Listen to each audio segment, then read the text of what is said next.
Continuamos en Enfoque Matinal y recibimos a directivos de la Organización Internacional contra la Desigualdad y la Pobreza, Oxfam. Tenemos al director, que es Raúl del Río, en la versión dominicana, y a uno de sus economistas, Rafael Jovine. Sean bienvenidos. Muy buenos días. Lo del buenos días es casi un decir. Bienvenidos, bienvenidos. ¿Cómo se sienten? Buenos días, Pablo. Buenos días, hay que seguir diciendo. Hay que tener una actitud positiva y, bueno, un placer estar contigo en esta mañana del día de hoy. Buen día, Pablo. Buenos días, Rafael. La entidad presentó una nota informativa que yo prefiero llamarla informe. Vamos a entrar a eso, pero me gustaría antes de que por favor nos den una valoración desde el punto de vista del interés especial de Oxfam, que tiene que ver contra la pobreza, contra la desigualdad. Una valoración de las medidas tomadas por las autoridades en ese sentido hasta este momento, por favor. Bueno, pues en principio las medidas que se están tomando en el caso de República Dominicana, aunque algunas de ellas han sido un poco tardías, van en buena dirección y bueno, lo que refleja es que son medidas parciales sobre las cuales es necesaria ir impulsando nuevas medidas para garantizar que nadie se quede atrás. En cuanto a la realidad dominicana en eso de la desigualdad, el lema de ustedes no tiene desperdicio del informe. El coronavirus no discrimina, las desigualdades sí. Vencer la pandemia requiere enfrentar las desigualdades. Hablemos de desigualdades sociales en la República Dominicana y dentro de lo posible pongámosle numeritos a esto, el problema del hacinamiento, falta de agua, todos esos indicadores de desigualdad social en Dominicana, por favor. Como tú bien mencionas, Pablo, en el momento actual el coronavirus es un tipo de virus que no discrimina, pero lo que sí que discriminan y significativamente son las desigualdades, ¿no? Oxfam ha lanzado esta semana este informe, este documento de nota de discusión con el objetivo de visibilizar la desigual situación en la cual afrontan el impacto del coronavirus diferentes poblaciones de la región más desigual del planeta, ¿no? Que es el caso de Latinoamérica y el Caribe. Y República Dominicana no está exenta. Evidentemente, con el objetivo de hacer un llamado a los gobiernos a actuar inmediatamente para que este impacto del coronavirus no incremente significativamente los niveles de pobreza y desigualdad, que puede ser el resultado esperado si no se toman medidas a tiempo. Precisamente esto de las desigualdades, podemos hablar, Rafael, de los niveles de desigualdad en la República Dominicana. ¿Cuál es la situación de esa tercera parte de la población que tiene esas limitaciones? Porque se habla de enfrentar esas desigualdades, por favor. Claro, por supuesto. Pasan múltiples situaciones en el país, como todos conocemos. Hay una parte que se refiere a las desigualdades económicas, a las desigualdades de ingresos que todos y todas conocemos. La última encuesta nacional de fuerza de trabajo indica que la mitad de la población justamente gana menos de 14,000 pesos mensual, tiene ingresos por debajo de eso. Tenemos un ingreso mínimo cotizable en la seguridad social que es sobre 9,800 pesos. La última encuesta, por ejemplo, del Banco Central sobre ingresos y gastos de los hogares corrobora esta realidad y muestra que mientras en el primer quintil, el quintil de menores ingresos de la población, el ingreso promedio de los hogares son 11,400 pesos. En el quintil 5 de mayores ingresos, el promedio son unos 88,000 pesos. Es decir, tenemos una situación en la cual en nuestro país conviven un sinnúmero de situaciones de ingresos que no son suficientes para la mayoría de la población. Y si a eso le agregamos, digamos, quédate en casa, ¿no? Es el lema del programa, pero es que para una buena parte de la población quedarse en casa cuando no le llegue el agua dentro de las viviendas, 46% de los hogares no le llegue el agua dentro de la vivienda, y eso significa que el lavarse las manos es exponerse hacia afuera. Eso es un ejemplo muy claro de cómo se viven las desigualdades acá, a pesar de que estamos en el llamado cuatrenio del agua. Entonces, en esas particularidades es que trata de evidenciar el informe desde una perspectiva más regional cómo los grupos en mayor vulnerabilidad tienen que enfrentar la cuarentena en desiguales situaciones, y República Dominicana no escapa de ellos. Esto ha desnudado una realidad nacional que hay que recordar una cosa. Estamos hablando y presentando estos datos en el país de la economía líder de la región. Entonces, ¿cómo llegamos? La pregunta es la siguiente para ambos, por favor. O sea, ¿cómo llegamos aquí? Bueno, allí tiene mucho que ver, o sea, es verdad que crecemos, que hemos estado creciendo durante los últimos 30 años, pero lo que sucede acá en el país, que más el debate sobre el crecimiento, hace falta un debate más a fondo sobre la calidad del crecimiento y sobre el modelo económico que permite ese crecimiento. Entonces, allí hay que introducir aspectos vinculados con cuáles sectores específicamente se están creciendo, cuáles son las condiciones del entorno que favorecen este crecimiento en Dominicana. Tenemos una alta proporción que depende de actividades del sector servicio, como el turismo, por ejemplo, como las zonas francas, que son actividades que tienen alta precarización laboral, que tienen un sinnúmero de exoneraciones de impuestos o de competitividad hacia la baja a nivel regional en términos impositivos, que solamente pueden crecer si tienen esas facilidades. Tenemos una coyuntura particular con las remesas, por ejemplo. Las remesas es un punto relevante porque un informe de la CEPAL de finales de 2019 revela que en los hogares que reciben remesas, de no recibirla, la pobreza se dispararía del 30 a más del 60%.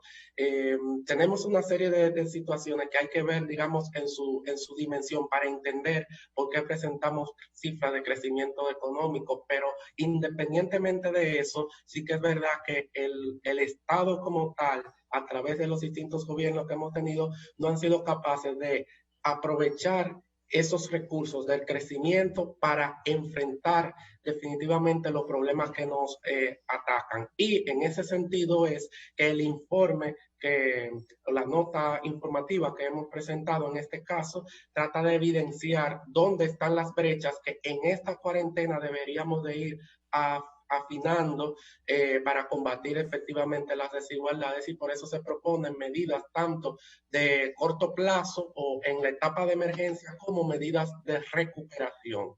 Y en la medida de corto plazo, en la etapa de emergencia, lo que prima es fortalecer el sistema público de salud, y República Dominicana apenas invierte un 1.7% del PIB en salud, cuando se recomienda una inversión no menor del 4% del PIB.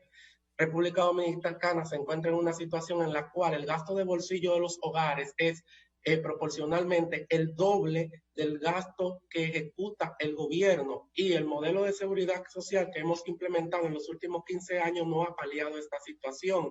Debemos fortalecer la sanidad pública, y eso implica trabajadores del sector salud, particularmente. ¿Cómo hacemos el esfuerzo para que los trabajadores del sector salud se estén protegidos y reciban los insumos necesarios, la bioseguridad de parte de ellos?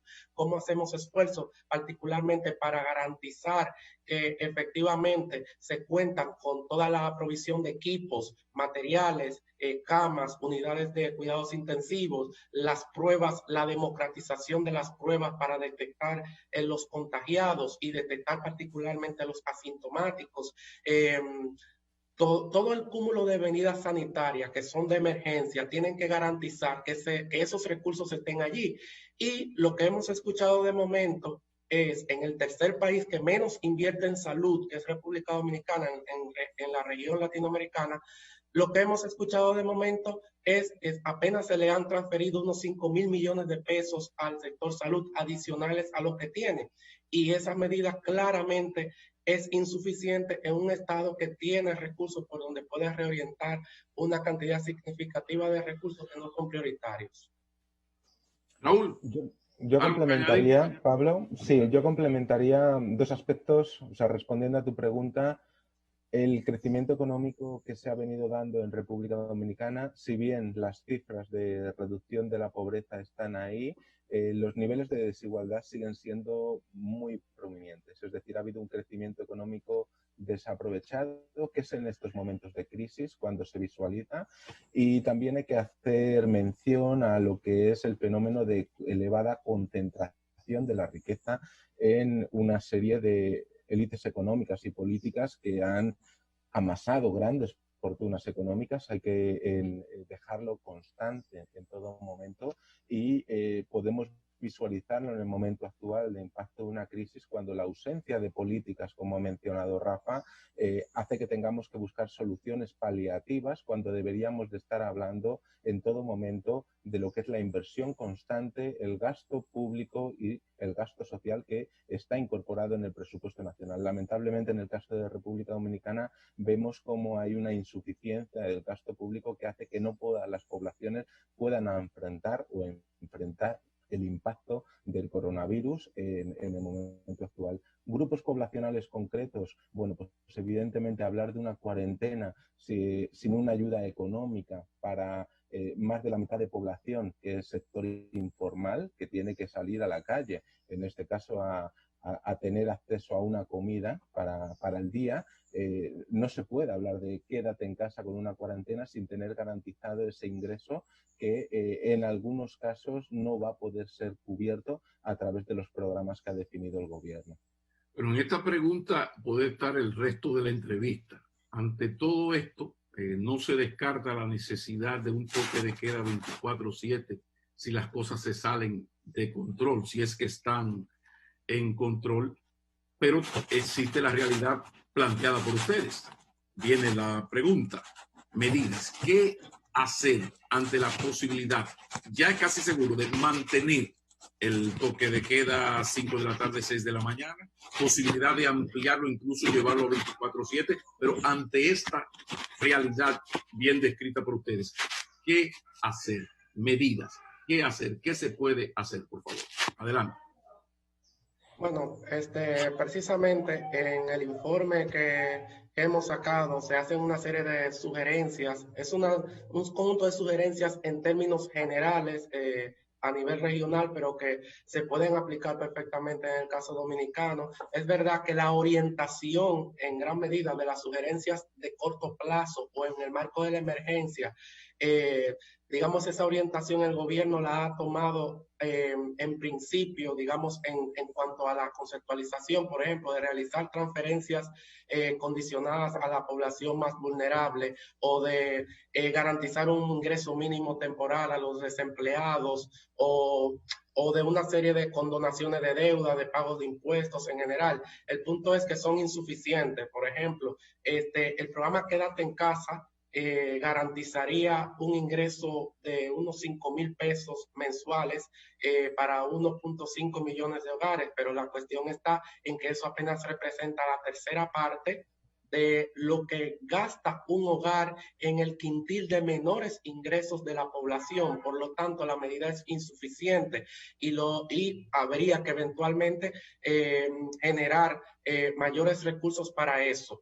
Lo otro es que el programa FASE, el Fondo Especial para Ayuda al Desempleado, también parte de una hipótesis que le choca en la cara al gobierno, y es que entiende que en el CIUBEN o en toda la base de datos del Gabinete de Políticas Sociales se registran todos los empleos informales, y esa premisa, a partir de allí, lo único que hay que hacer es, pues con la data existente, masificar y transferir los recursos, pues es bastante arriesgado. En estos casos, nosotros hemos identificado, el informe identifica que se puede reorientar recursos, pero particularmente en República Dominicana nosotros hemos encontrado una serie de reorientaciones que se pueden hacer. Primero, el gobierno tiene un aval en el artículo 15 de la ley de presupuesto de este año que le posibilita reorientar más de 24.000 millones de pesos.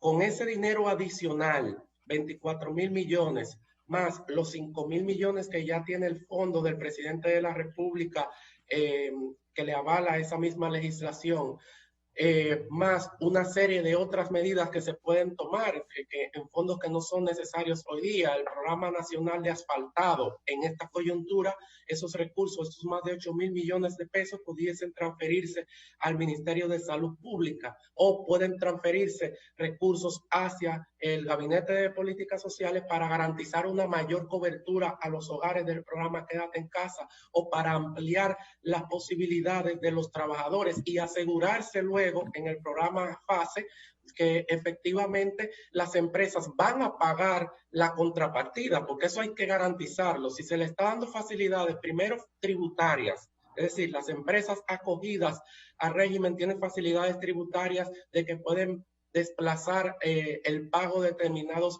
impuestos. Por otro lado, tienen facilidades, digamos, de financiamiento en flexible, y por otro lado el gobierno garantiza una cobertura de hasta 8.500 pesos, pues debe de mantenerse y de ponerse como una condición sine qua non que efectivamente se pueda comprobar que las empresas mantienen los empleados en nómina, y no solamente eso, sino que traspasan los recursos de su nómina a los empleados particularmente. Y estas medidas tienen que ser mucho más focalizadas, que es el punto en donde hay cierta cojera hacia la pequeña y la mediana empresa, que son justamente las que concentran el 80% del empleo en el país y las que están en mayor situación de vulnerabilidad.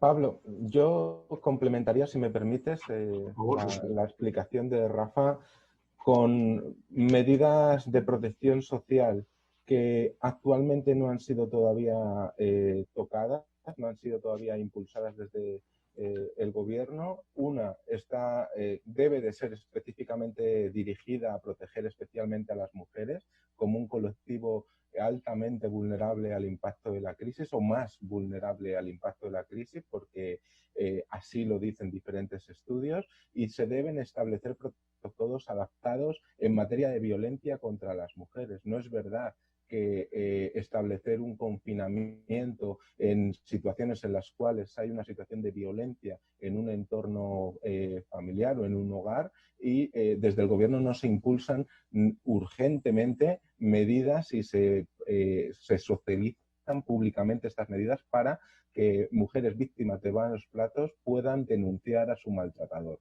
Por otro lado, evidentemente es necesario garantizar una serie de medidas. Estamos en una fase de emergencia, pero habrá una fase de recuperación, esperemos que pronto, pero se deben de impulsar una serie de medidas con vistas al mediano y largo plazo que faciliten una transición justa hacia una economía más humana y más sostenible, que no es el caso de lo que hemos vivido en la última década en el caso de República Dominicana. Por ello, evidentemente, el impacto de la crisis será mayor en la medida en la cual estas medidas no se incorporen adecuadamente y paulatinamente cuando estemos en un momento de recuperación. Evidentemente, hay que evaluar esos privilegios fiscales que cuentan un sinnúmero de empresas y sectores económicos en República Dominicana, como ha comentado Rafael, eliminando aquellos que no estén generando un beneficio colectivo. Por otro lado, es el momento de implementar mayores impuestos a las personas y empresas más ricas, que más tienen, porque ellas van a tener un colchón mayor para asumir la salida de la crisis económica. Y en este caso, impuestos a la riqueza o a las transacciones financieras son necesarias de incorporarlas para que todos podamos avanzar. Y por otro lado, pues evidentemente detener todo el fenómeno de evasión y elusión de impuestos para garantizar que las corporaciones y estos individuos más ricos paguen la parte justa de impuestos que actualmente no están haciendo en República Dominicana. ¿Podrías, Rafael, profundizar en lo de las medidas fiscales propuestas? Porque hay un asunto de que la micro y la pequeña y mediana empresa son las que generan la mayor cantidad de empleos.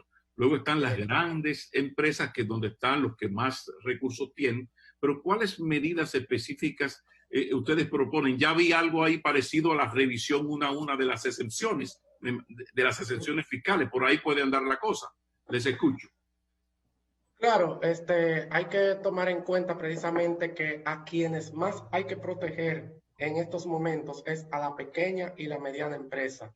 Y es necesario que precisamente sea en este sector en donde se focalice la mayor parte de, por ejemplo, del financiamiento. El Banco Central, en el conjunto de medidas que toma, tiende a garantizar, digamos, el financiamiento para una parte importante de las pequeñas y medianas empresas, pero es claramente insuficiente porque está en todo un marco de otros sectores que pueden acceder a ella. Y esto requiere de mayores recursos focalizados precisamente allí. Se han tomado medidas de tipo tributario inmediatas, por ejemplo, la flexibilización de los gravámenes, del impuesto del régimen de simplificación fiscal. Eso tendría que mantenerse y profundizarse a la vez, y hay que contemplar otro tipo de subsidios, particularmente para que le lleguen a estas empresas que menos posibilidades tienen. Otras medidas podrían ser,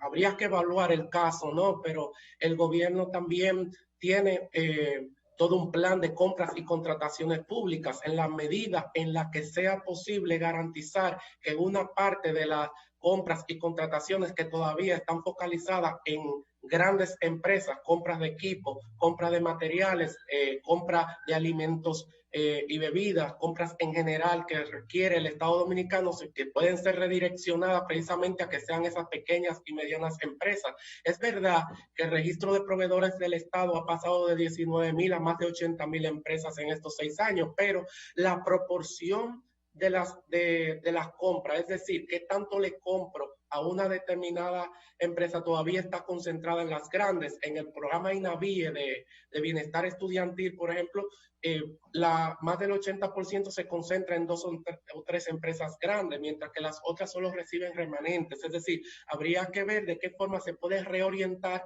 para que se democratice más ese proceso de compras y contrataciones en el valor preciso de las compras que se haga, para que éstas puedan tener un mayor valor agregado y se cree cierta demanda impulsada por el sector público en lo que esta coyuntura está.